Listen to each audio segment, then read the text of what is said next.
Lois Thetford, and I am MEDEX faculty.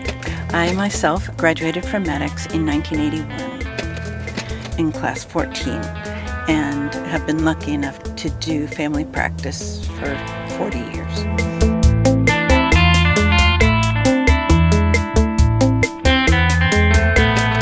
The WellChild Workshop is intended to introduce students to how to interact with children. We set it up to be very low stress in terms of what they have to do during the visit. They just have to interact with the children that are there. Frequently they're the children of friends from their class or of their faculty.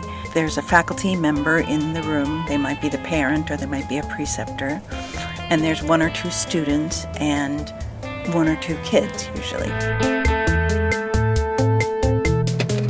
So they have to learn how you approach young children. Once they're like 4 or 5, you can just talk to them and interaction is pretty easy. But really from 1 to 4, you have to practice a different way of approaching the patient than you would with an adult. Students who are parents are not worried about this, but some people are actually quite afraid of children. They're afraid that they're going to start to scream. And for a student with PTSD, this actually is a real learning barrier. So we try to make it very, very easygoing. So you're precepting their learning experience, making it safe for the student and making it safe for the child. Both of them have reasons to be afraid. Our students start in the fall, learning how to do the complete screening exam on an adult. And they visit a retirement home a number of times to practice on older, healthy volunteers. And then this is the beginning of their winter quarter.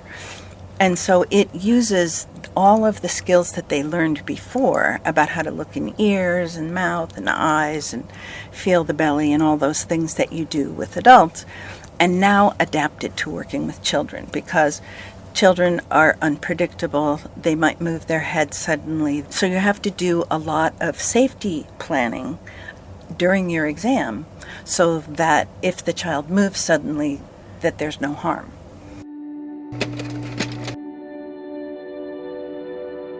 With children, there's this developmental stage when they become afraid of strangers. It doesn't happen until they're like around 10 months old. They go through this stage where all strangers are really scary, and they will scream, and you have to really try to defuse the situation so that both the student and the patient have a positive experience. So this is the Denver Developmental Screening Test. This one is called the Denver 2, and it's the one most widely used in medical offices. It shows the range of normal development.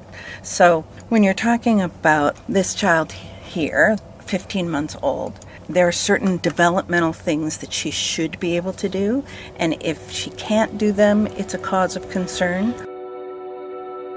The range of normal, while being wide, is critical because it's very well studied. And if your child gets to the end of that period where 95% of children can do this skill and your child can't, it's important to question, are they not getting the right opportunities to develop that skill?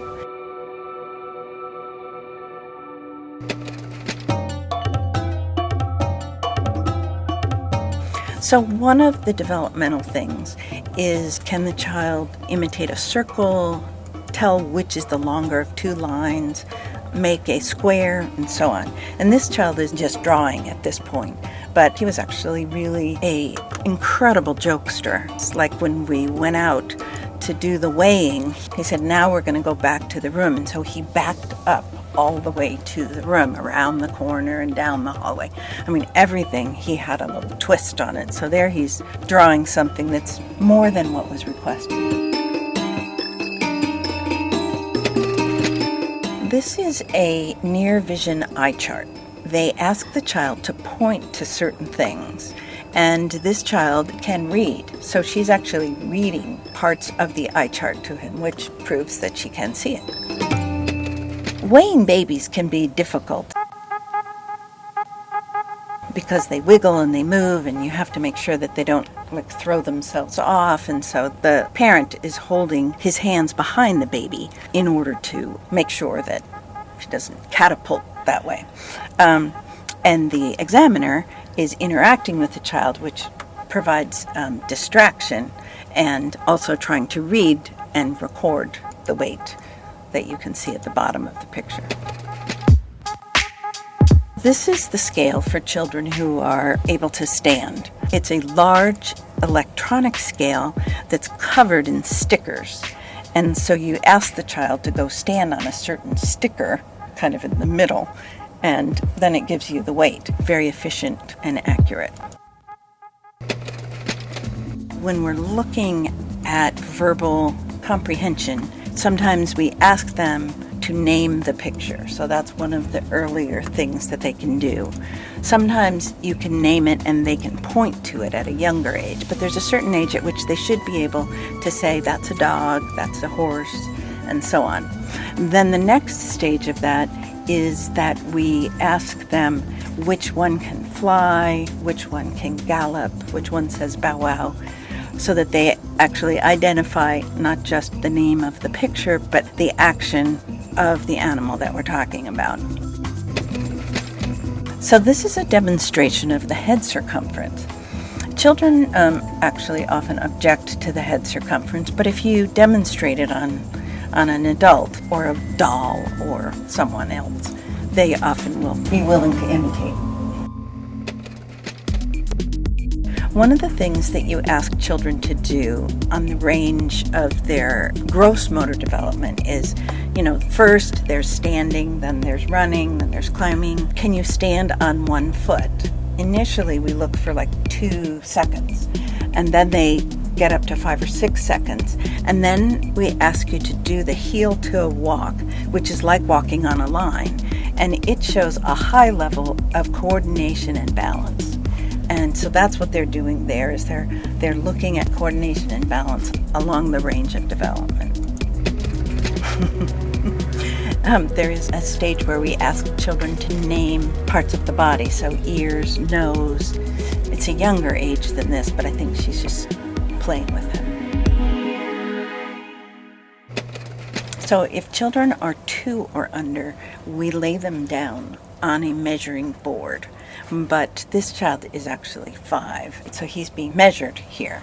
The hardest thing is to get them to put their feet against the wall and then stand up straight, because they're like looking around, and then you say look up, and then they like go like this and raise on their tippy toes, and getting the height can be challenging.